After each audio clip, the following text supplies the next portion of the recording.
We are sponsored by SeatGeek, and we have our own promo code for $20 off your first purchase. Simply put in TBA Wrestling. That is TBA Wrestling for $20 off your first purchase.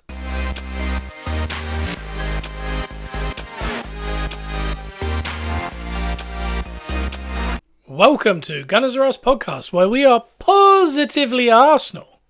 And that was me doing that, not Joe. So that means one thing. Joe isn't here. Joe is at work currently because we got a bit of a busy week, to be honest. So I'm jumping on it a day early. I will time it so you'll be getting it normal time. So let's just hope no transfer news breaks in the next 18 hours ish before it appears, because as of right now it's Tuesday. Tomorrow is the Emirates Cup, and one of the reasons that Joe isn't on here today is because we've got two other podcasts. So obviously the Simon Miller Wrestling podcast and the Peppercorn Boys with Bruno. And we are recording them tonight, and we're leaving early doors tomorrow because we're in Wales. It's a long old trip to the Emirates. So we'll be at the Emirates Cup by Leverkusen against Arsenal.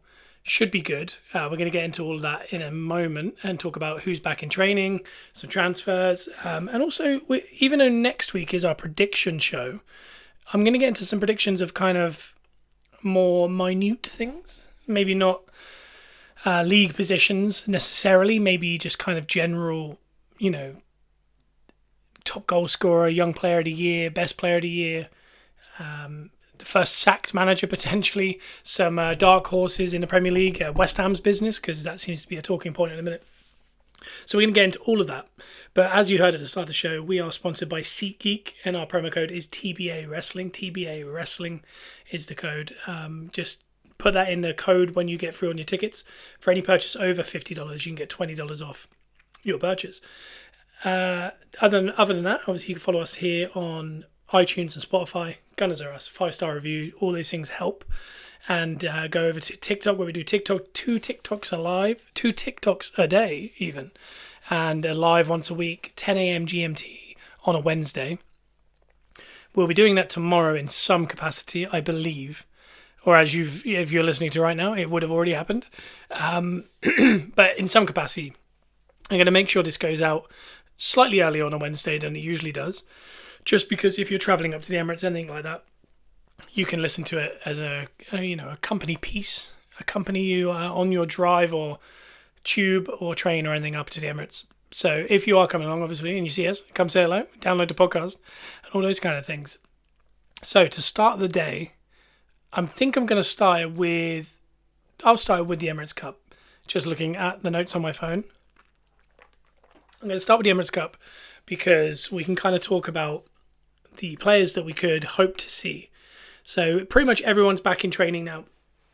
Since we got back from Philadelphia, I think it's Ethan Nweri and Mars Lewis-Skelly have continued to train with the first team, but all the other youth guys like Saladin and I can't remember someone else that was on the tour, but they have gone back to the youth setups. But Nweri and Lewis-Skelly have stuck. And there is a little bit of there's a picture that people are kind of doing around, so people aren't sure about. But it kind of looks like Nweri is wearing a number 10 on his shorts in training. Again, that's just speculation. With Smith Rowe recently moving on to Fulham, and we haven't done a podcast since that became official, but we've known about it for a good week or so. He flew home from America to get that deal done, then went out to Portugal with Fulham, and as of last night against Sevilla, scored in his debut for Fulham. 7 minutes into his coming off the bench, he scores a header. So really good start for Smith Rowe. I really do hope for the best for him at Fulham, because I loved him at Arsenal. I really would want him to stay, but I understand he needs that playing time and needs to get away. And hopefully he stays fit this year. And Man City is their last home game of the year. Maybe he could have one last save for Arsenal at the end of the season. Again, that's wishful thinking that Arsenal are going to be in a title race this year. Again, next week, the prediction show, we will talk about whether we think we really are in a title race or not. But Smith Rowe scored that goal, and where he seems to be wearing the number 10. They're back in training. We didn't see any of Calafiori since his signing in Philadelphia. Him and Timber both missed out, and Timber's one was due to playing 2 back-to-back games, and again he is still working his way back from that ACL tear. And as we talked about on the show before, when you come back from ACL tests, you tend to get injuries off the back of it, thigh injuries, hamstring injuries, things like that, just because your body's kind of overcompensating and getting used to it, and muscle growth and stuff in the area. So they're kind of being calculated with Timber, which is good. Calafiori, they said he'd had one training session with the team, so I didn't think they wanted to throw him in. But I really do think we're going to get to see him at the Emirates Cup against Bayer Leverkusen tomorrow or today, because he would have had another session in the States. He would have then had, I think, Friday and yesterday and even Tuesday. So he would have had 3 or 4 now. And I think that's probably enough to kind of get a look at him. I don't know where he'll play, if it's going to be left centre back, left back. But this week was the return of Saliba from France, Raya from Spain, Saka, Ramsdale, and Rice from the England camps. So they're all back in training. When they go back to England, they all basically returned. So everyone is training now. But I wonder if it's too soon maybe for the English lot, this first one. Or maybe we might see Rice or Saka for maybe 10 minutes at the end, and then at the weekend they might throw them out there for maybe 50 minutes, 60 minutes, maybe even a half, which would mean that maybe they're ready for 90 minutes the first day of the season at home to Wolves, which will be, believe it or not, a week on Saturday. So we're about 10, 11 days away from the start of the season. There's 2 games before then. They definitely need to get some kind of fitness into those guys, unless the plan is to not play Saka or Rice. But I can't imagine with how big the players they are, they're not going to try and rush them into something. Because I believe Havertz and Gabriel had one training session the day of the games they returned in Philadelphia. So if they're coming back in and then playing the same day as their first training session, and Saka, Rice, Ramsdale, Raya, Saliba have all going to have 3 or 4 sessions, I can't imagine they're not going to play at least a little bit, unless Saka is still injured. But he did finish the Euros without an injury. He kind of started it slower. He missed the last few games of the Premier League last year for us. So something's going on. But everyone else seems to be fit. I think Raya returned a day earlier than Ramsdale, which is interesting. Because neither of them really played in the Euros. Well, Raya played that one game and is our first choice. Raya's our backup, Ramsdale's our backup, and didn't play 1 minute and stayed on his holidays that little bit longer. So that's interesting. Again, I don't know if that's because maybe he's got a move in his future or anything like that. But I'd like to think that everyone's available. I don't think Tomiyasu or Tierney are the 2 that are actually injured. And their injuries look like they were going to kind of seep into the season. So as far as them playing in any of these pre-seasons of the Emirates Cup, I don't think either will. But I'd love to, honestly, because we're going, the things I'd like to see is Calafiori's actual debut. And I'm wondering if we could get a transfer over the kind of the next 24 hours, that they might do like a reveal of a player maybe at the Emirates Cup. Probably not tomorrow. Maybe that will be too soon. But the weekend, I wonder if Mikel Moreno or someone like that will be revealed to the stadium before the games. Because we don't get to do that often, because the Emirates Cup hasn't been here every single year. We haven't made that many signings that close to the season. We kind of got the business done early, or none at all. For example, we didn't get anything in January this last year. Last year, obviously, we had a big summer. But again, Rice, Havertz was all done early doors. Raya was a loan, so it's a bit different. And he's coming in to be back up to start with. So it'd be nice for a Mikel Moreno or someone to have that kind of walk into the middle of the field and get the kind of standing ovation or whatever. So that could be something we see this week. But yeah, I'm just looking forward to it. I haven't been to see the Emirates. I haven't seen the Emirates, Arsenal play at the Emirates since it was a Southampton loss in the Carabao Cup. If I had to guess, maybe 17, 18. We went along, and ironically, like a little bit, is we were building a conservatory at the time, and Joe cut his head on the things that tie the blockwork to the brickwork. It's like a little spike, essentially. Joe cut his head and he had a big bandage on his head for that game, and we haven't been to the Emirates since then. And he cut his head at work yesterday, so maybe you have a bandage again. So maybe he only cuts his head when we're going to see Arsenal. Maybe that's a thing. Maybe it's just coincidence. But it's not a good thing because we did lose that game to Southampton 2-1, but we did get to see Alexis Sanchez free kick, which was very nice at the clock end. So yeah, it's been a while. As far as Emirates, I've only seen the Emirates Cup a couple times in 07, 08, and then that Southampton game. Other than that, I don't think I've seen a game. I've been up pretty much every year. We do the tour, we get the shirts, those kind of things. But it's been a while since we've moved to Wales. It's obviously been a bit difficult, but it'd be nice to get there. The reason I bring this up is obviously the chatter from last week and the talk online about the extra game to do a game in America per year, a home game, on how is this potentially a slippery slope to Americanizing the game too much, and we start getting games in Saudi and other parts of the world, China and Japan and Australia, in the big markets, India even. And the reason I bring that up is because of obviously the TikToks where people were saying that you're only a fan if you go to the games every week. And I've been to a Carabao Cup game 6 years ago or 7 years ago, and then the Emirates Cup, and then before that 2 Emirates Cups, and then at Highbury just once. And then I saw them away at Southampton once. So I'm not going to see them a lot. I like to think, considering we record ourselves once a week talking about football, about Arsenal particularly, that we're quite good fans, you know. So I do stick with the original ideology, which was that fans can kind of be from anywhere on the earth, and not everyone gets to see the games. And the reason we don't get to see the games, because we used to live only probably an hour and a half away from the Emirates, was the prices, the balloting now. The season tickets are massive. It's just really hard to get to a game. Hence, the games I've got to are, as of today, 3 Emirates Cups and a Carabao. Probably is least consequential games you can go to. Not even an FA Cup, no European nights, no Premier League games. So one thing I do want to do this year is obviously get to a Champions League night, or hopefully I'd say the year after. But you just don't know if we're going to come top 4. So that, you know, I can't say that without having to touch a lot of wood. So I'll say this year I'd like to do a Champions League night, just because I've never seen it. But this one will be interesting because it's a 6 o'clock kickoff, finishes at 8, so probably not under any kind of lights. So that will be another first. If we can kind of, I don't know. I guess the kickoffs have always been 2 in the afternoon, and then the Carabao Cup was the evening. So I have seen that under the lights, but it's very different to the Champions League, hearing that Champions League anthem.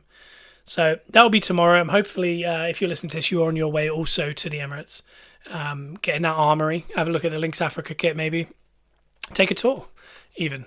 Just make sure you're there for at least an hour before kickoff because they start shutting those roads if you're driving.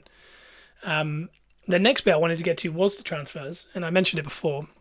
Mikel Moreno is someone that's being very talked about, the Spanish midfielder at Sociedad.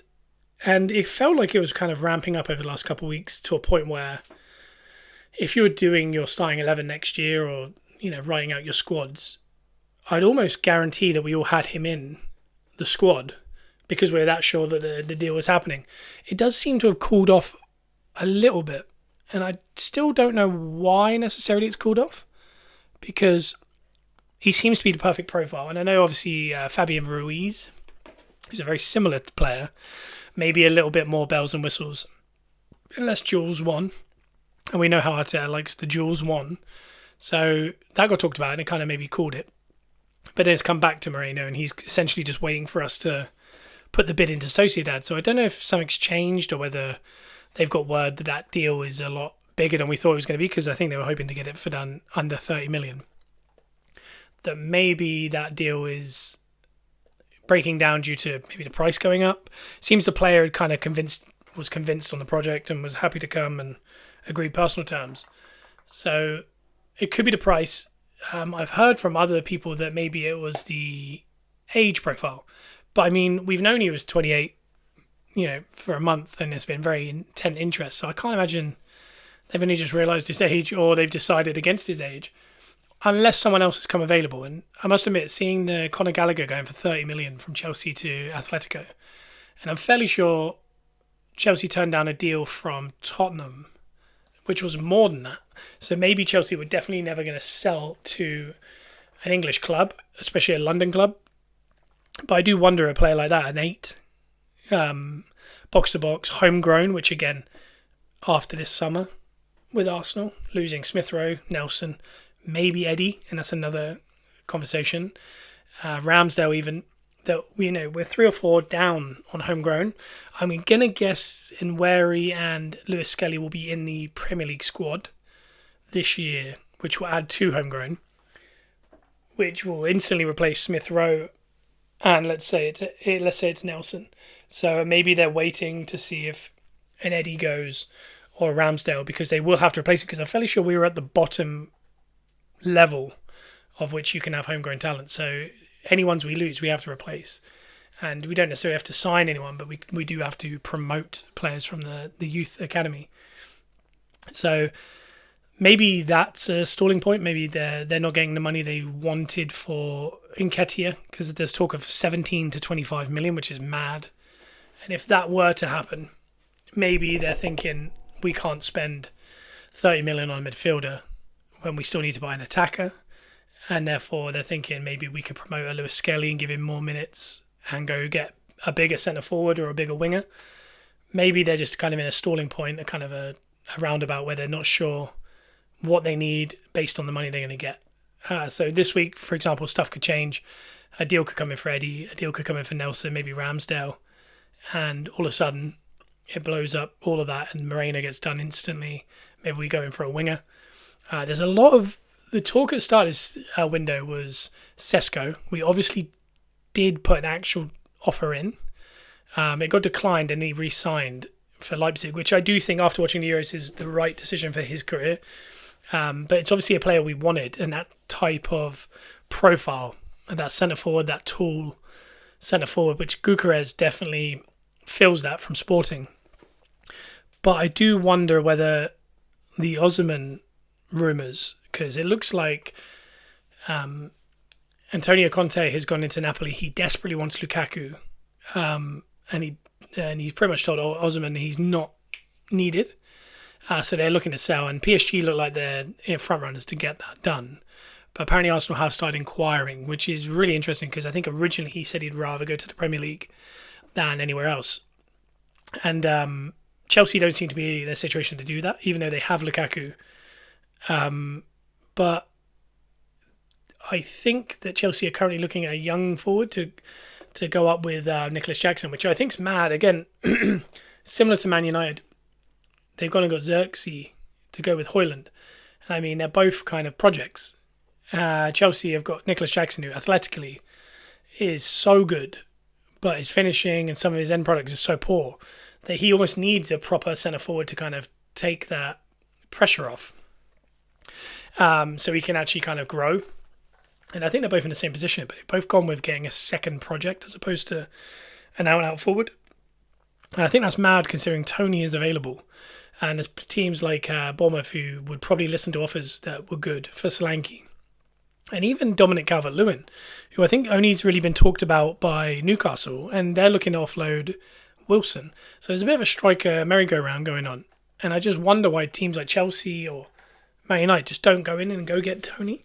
And I know it's easy to say that Arsenal should go get Tony, but I think there's players like Gyökeres and Osimhen that we could splash out further for with our money that we can offer because of the wage bill. Our wage bill is nearly 800,000 less than Man City's now, because of offloading a lot of the King Deadwood like Cedric and Nani. We've offloaded a good amount, and the ones we brought in have been on reasonable deals. And you think of someone like Eddie re-signed for a big old deal last year. If we could offload that, we really are kind of opening up, in American terms, cap space to fill with maybe a midfielder, a winger and a centre forward, as opposed to just thinking about one of the two. Because I think if we did say we got Mikel Moreno, so it'd be Calafiori, Mikel Moreno and Raya, so you got a goalie, a defender and a midfielder. I think if we got one forward, if it was a winger or a striker, I say that is close to a 9 out of 10 window. If that winger was a Nico Williams, I think that takes up to a 10 out of 10. If that winger is an Eze, I think it's a 10 out of 10. If it's a Sane or a Gnabry or someone like that, I think it's still probably a 9 out of 10. But they're still world class. It's just whether they fill the quotas. For example, I don't know for sure, but Gnabry could fill some kind of homegrown profile, as he was one of ours originally. Sane obviously not, but Eze is. And there's a lot of there's not been many deals. So teams like Tottenham haven't gone in, but we're hearing Solanke and we're hearing Eze being talked about there. Newcastle, they're trying to buy Mark Gahey from Crystal Palace, and Crystal Palace doing the right thing, obviously, and trying to really push that money up because, I mean, that's an asset. And they've already lost one in Elise. If they could bring that in, they could then go looking at like Eddie Nketiah or a Reece Nelson, and they have the money to play with. Because I think they're looking at over 65 million for Mark Gahey, which I think he's worth every penny, but I think this is why Arsenal never went in, because they were very interested in him as of last year. And then I think this year they inquired. But I'm going to guess that price is really what threw them. But Newcastle seem to be the team that are looking for him. I'm surprised they haven't looked at Ramsdale, to be honest. The money they could get for Gordon is probably what could supplement the deal for Gahey. But, I mean, they still would need to go out and get someone. And it can't just be Calvert-Lewin replacing Wilson, because I don't think they're improving the defence will improve with Mark Gahey, but the attack will definitely miss out from Wilson and Gordon being replaced with just Dominic Calvert-Lewin. So there's this I feel like once one deal gets done, there's going to be this, like a train. It's going to start something up, because if Mark Gahey goes there, Palace could easily come in and look for whether it be like a Kiwior even to go play centre back to replace him. They could look at Nelson to go instead of Elise. They could get Eddie in because they're going to need cover for Mateta, who's going to be in the gold medal game at the Olympics for France, which obviously we want France to win that for Thierry Henry. If that all happens, then obviously Eddie gets bought, means we can then spend money on a player, and we'll know whether we're getting money in from a homegrown talent or not. And that's the new thing, the FPA thing, which is over a 5-year period, which, for example, Smith Rowe was pure profit. So it will go down as 35 million, which is 27 million with 8 million in add-ons. That will go down as pure profit because he was Hale End, and Eddie Nketiah would be the same, so would Nelson. So even if you could get 20 million a piece for them, that would mean this window you could have got 75 million pure profit, which goes very far in kind of allowing you to have a lot more room to spend bigger money, and therefore you could then go get potentially an Eze and an Osman, or you could go get Nico Williams but and a Gyökeres, and you add that to Moreno and you add that to Raya and Calafiori. That is a 10 out of 10 window. Because I think if you ask me right this second, Raya's done. If you can keep Ramsdale, I think that would be huge, because I think having a world-class backup like that would be good. There is talk that Szczesny will be available because Juventus have told 5 or 6 players they're not a part of the future at the club, and I think the standouts of that are Szczesny he's almost like a number 3 keeper, but I mean, in our situation, if we lost Ramsdale and got him for very minimal money, financial fair play wise, and again, Szczesny I think might be homegrown because of us, we might be able to get him for like a 3 or 4 million, and then you sell Ramsdale for 30. Again, you're in profit, but you've just got a very established world-class keeper who can back up a player who's probably going to play in all competitions, maybe not the Carabao Cup.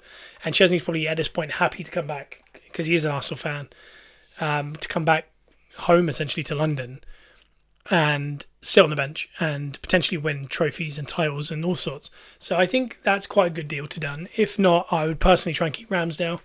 I think Karl Hein's shown moments where he could be the number 2 and moments where I think he's just so not ready. So I think that deal he signed this year is potentially because he's probably going out on loan. But if he does, I hope it's to almost like a first division German team, not a second division German team, a second division French club or anything like that. It has to be a high profile one now, because he looks good, but he just needs that confidence against top talent, and he'll only get that in those top divisions. But for me, I would potentially keep Ramsdale. If I can't, I would go low for Szczesny, and that's probably because I'm biased because I love Szczesny. The Calafiori deal is good. I think you could probably offload Kiwior if no one is there for Kiwior. I think Zinchenko And if they're neither of them, I think wonder if there could be a deal or a loan with an option to buy or an obligation to buy for Tierney. Because I'm kind of thinking you could probably get Raya and Szczesny in one window in, and Tommy Setford, obviously, for the price of what you get for Ramsdale. So you could replace your three keepers with the price of one in one window, which, again, when you're looking to balance the books, that's good. I think Calafiori, for the money he came in, you'd have to let, maybe, you're not going to make back the money, but Kiwior for 20 to 25 million, plus if you could get Tierney off on the loan with an obligation of around 10 to 12 million next year, then that would be good, because obviously you offset it, but offsetting this, you will also pay for Calafiori over this summer and next summer. So that would be paid for. And then again, your options would be Raya and Ramsdale or Raya and Szczesny. Your defence would be Timber, Ben White, Gabriel Saliba, with the backup of Zinchenko, Kiwior, Tomiyasu, Calafiori. But if you get rid of Kiwior, it's 7 of the 4 positions. So you'd have 4 positions. Ideally, you want 8, which we currently do have. But if you get rid of Tierney and Kiwior, because Ben White plays centre back, right back, Timber plays right back, centre back, left back, Zinchenko's just a left back, Kiwior's a centre back and a left back. But again, if you offload him, but Gabriel and Saliba are just set where they are. But because of that versatility, and Tomiyasu's obviously a centre back, left back, right back, I don't think you need the full, 2 players in every position in defence, because so many of them play in different ones. So I think we'd be very set there. I don't think that any more defensive signings need to happen, because under Arteta, that's all we seem to do is defensive signings.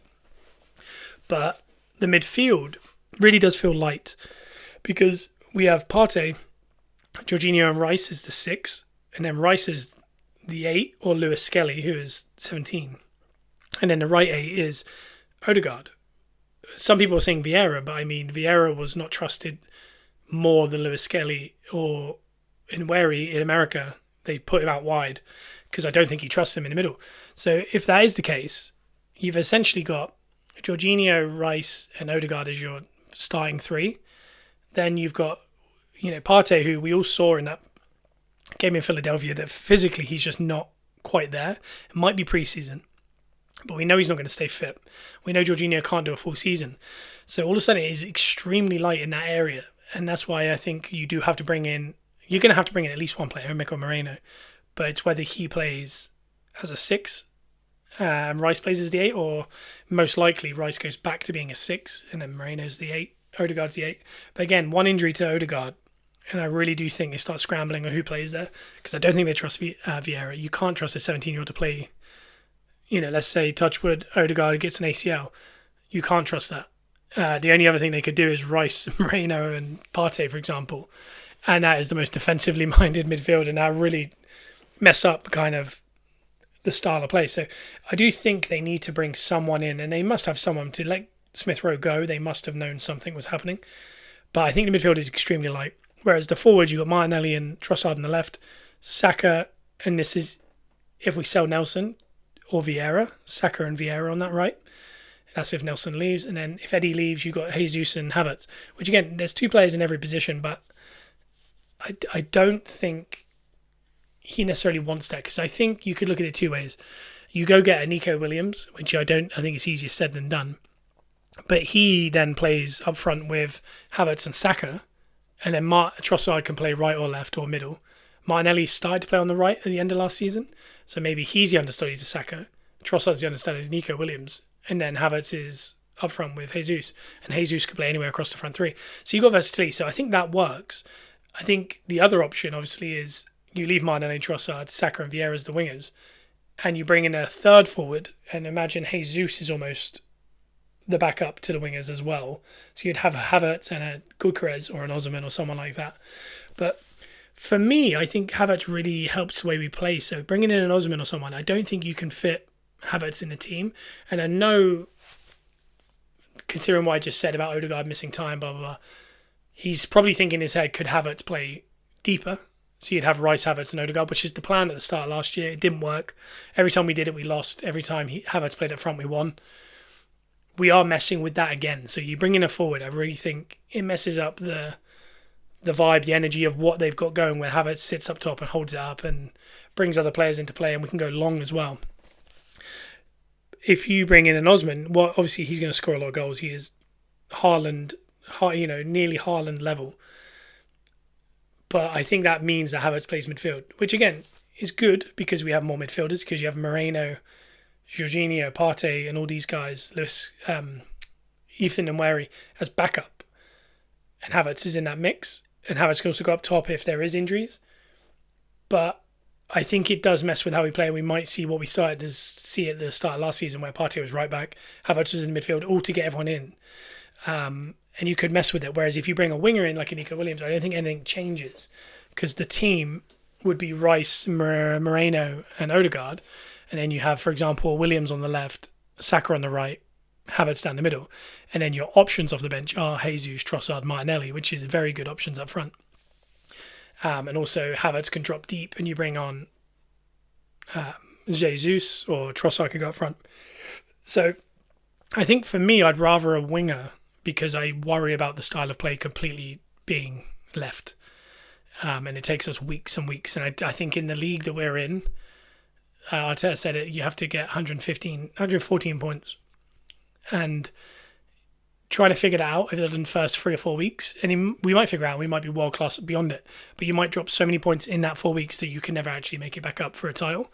And again, in 2 years' time, we might be saying it was the best change ever because someone like Osman will come in for 2-3 years. And the rest of the players will be getting into their prime around that time.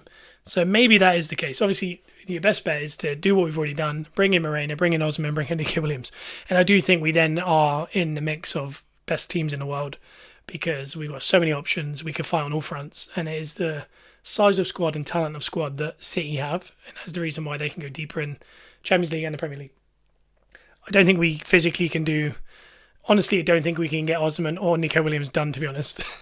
To let alone both of them. But I think my realistic guess is you bring in an Eze and a Gyökeres and a push an Osman, or you bring in a Nico Williams and no one else gets brought in and Eddie stays. So I don't fully know what will happen there. But that's the talk. The only rumours I've heard are Moreno and Osman is the stuff's being talked about. Gyökeres is lingering. Eze's gone very quiet. Is more likely to go to a Newcastle or a Tottenham. So other than that, Conor Gallagher's gone to Atletico. That's big news, really, when you think that Chelsea have just got rid of all their Cobham talent. I mean, I saw an 11 today of the people they've sold since 2021 from their academy. And I mean, it's better, that 11 is better than their current 11, which is crazy. And 30 million is such a bargain, and a player that I think we could have tried to steal that. Other than that, I believe Man United are in and out for De Ligt. It's not getting done. City are trying to sell Alvarez to Atletico also for around 80 million, which is something odd going on there, because that is it seems kind of normal, but also when Conor Gallagher's 30 million, I'm not saying he's better than Alvarez, but Alvarez hasn't played that many minutes. I know he's won a lot of things, the World Cup, Champions League, Premier League twice, FA Cup, but I mean, he's not featured. He's Gabriel Jesus when we bought him, and I know we bought Jesus for 55 million, but I don't know if he's shown more in Jesus at this point. I think we all rate him, but we rate him based on potential. So it's just a big old signing, and obviously it's going to help City financially in their fair play stuff, which is also what makes it look awfully suspect that they're getting that much money for a player that sat on their bench majority of the time. The last thing I wanted to do before, obviously, the end of the episode was I'm going to go on our TikTok, Gunners Rust podcast on TikTok. I put up a post, and it was bold predictions. So these are kind of, like I said, we're doing our proper predictions next week, which is going to be not the every single position, but more comprehensive look at each team and where they're going to come and that kind of thing. So I'm just going to look at the bold predictions. So first one is, I'll leave winners and runners up and all that. Likelihood of getting relegated, again, we'll give our predictions next Wednesday. But my early thoughts is Leicester, under a new manager, doesn't look correct at the minute. I would say that I don't think losing the manager that was their real style of play is going to help them in any way. So I got to look at Leicester. Southampton, just because I don't like them, I would have thought they'll go back down. I got to think Forest as well. They seem to be in the mix every year. And for a team that seemed to buy £40 million players at will, have bought no one. And again, they did have some financial problem with financial fair play. But they don't look to have improved. It'll be interesting how they get on. I really don't know how they're going to get on this year, but that's the team that I kind of look at and I think they could be in trouble. The fact that Ipswich kept their manager, they're either going to be the Luton of the league, where we enjoy their style of play, we like their manager, we like everything about it, but it's just not quite enough to get them over the line. But I do think Ipswich actually will be in my dark horses, because if we move on to dark horses, it's got to be them. I think most people had Villa last year, and I think everyone was right with that. But I do think Villa will struggle with European football. The team that everyone's going to naturally say is West Ham, and I've got to give a devil's advocate on that, because they brought in Füllkrug from Dortmund. He's 31. He's on big money. He is going to go up top instead of Antonio, I would have thought. He was very good in the Euros. He's very good for Dortmund. They got to Champions League final last year, but the league form was pretty poor. He's not the quickest. I mean, he's a bulldozer of a forward. He's going to score goals. I don't think he's a marquee signing, but the fact he's coming from Dortmund gives you that kind of feeling of maybe West Ham are in a good situation here. The really good signing they've done is Somerville from Leeds. They've also got Kilman already done. There's talk of Wan-Bissaka, but I think he might have got injured for Man United, so that could scupper those plans. But I mean, when you look at their midfield of Kudos, Paqueta, who's allowed to play this year, and Alvarez, up front, Füllkrug, Somerville, and Bowen, I mean, it's up there with top levels. But Lopetegui being the manager, he's quite a defensively minded manager. It's whether they can get them all firing at the same time, because if they do, I really think they almost have that Palace feel, where when Palace always had Matetas, Benteke's, Elise's, Eze's, Zaha's, even if they were poor, you always thought they had a chance against the bigger team. So, for example, as an Arsenal fan, when I'm watching City versus West Ham, you don't want to feel like they're not going to get a goal from anywhere. This team feels like it could get a goal from anywhere. And there's Ward-Prowse that come off the bench, Souček. There's the players like dead ball specialists like that. So I do think they're improving, and they seem to be winning the transfer window so far, in my opinion. But the devil's advocate is, Somerville, hit or miss sometimes at Leeds, but his numbers do look good, but they're championship. Whether he can correlate that in, and Füllkrug's age and potential to get injured. And then they're relying back on Antonio, who I also think isn't a bad player, but never really figured it all out. The next one is Golden Boot. I got to go Haaland. I think the closest person will get to him, I think Højlund might have a much better year if he can stay fit. That year in, I think he's naturally a good goal scorer, so potentially him. I'd love to see Havertz get it. Maybe it's someone who hasn't been signed by someone so far. The young player this season, I think, on our TikTok, Gunners Rust Pod, everyone's got Mainu. I'd have to agree. I think he already is the young player of the year for last year and the Euros. But I think it's going to continue. I think he's going to get a full season. I think he's going to be really good. So I'm going to go Mainu. The player of the season is really tough. The first people to come to mind are Odegaard, Cole Palmer, obviously Foden. But I must admit, I watched Liverpool the other night against Arsenal. I watched the highlights against Man United. They do look really strong. And I think Arne Slot is definitely, no pun, slotted directly in there after Klopp. And I think he has a really good chance of succeeding. I don't think he's necessarily going to win the league, but I wonder if they might get this long, and they've got a good start to the season as well, like a long manager bounce. And usually that only happens mid-season, the kind of new start of the season. You have to work it all out.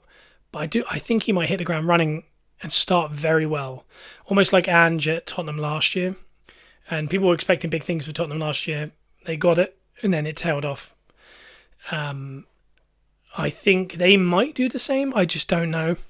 But he's certainly not going to be the first to be sacked. I think the first to be sacked is probably Cooper at Leicester. But I'm actually going to have I'm going to go more out on a limb. On our TikTok, we had people say Eddie Howe. And it does feel like Newcastle are due a change. and they don't seem to be moving or doing anything at the minute. So I wonder if that would be the catalyst to change. The Chelsea manager, I can't remember his Minesco. I can't pronounce it. The ex-Leicester manager, he seems like he's already under pressure. So I could imagine it being him, because I think the bigger teams might be quicker to act, because there's things like European football and you have to win 70-80% of your games. Whereas I think the teams in a relegation zone, you can kind of push it to January, because you know if you put 5 or 6 games together, you're probably going to be safe. So I think it's more likely to be, a Ten Hag or the Chelsea manager or an Eddie Howe than it is maybe a Cooper. But someone could start terribly. And I didn't have high hopes for Forest, so Nuno could easily lose the first 4. And then there he goes, he's off. So that's my guess, is obviously go to the post on Gunners R Us pod on TikTok, find the post about 4 down, give us your say on there. If you're listening to us on iTunes and Spotify, please give us a 5-star review if you haven't already. It's quite simple, just go to the bottom of our channel, click the 5-star, leave a comment. It really helps the algorithms find other people find the podcast. So we're on our way to the Emirates. Joe will be back next week, obviously. We'll have our predictions for the season, so where people are going to come, more opinions, hopefully more transfer news. We'll let you know how our trip to the Emirates went as well. But I can't believe it. We are 1 week away from the start of the season. And that is absolute madness to me. So until then, be careful. If you go to the Emirates, like I said, come say hello. Be careful. Drive safe. Tube safe, whatever it is. And we'll see you next week, next Wednesday, iTunes and Spotify. And the TikTok will be live GMT Wednesday, 10 a.m. Said that all backwards like Yoda. Anyway, have a good one. Goodbye.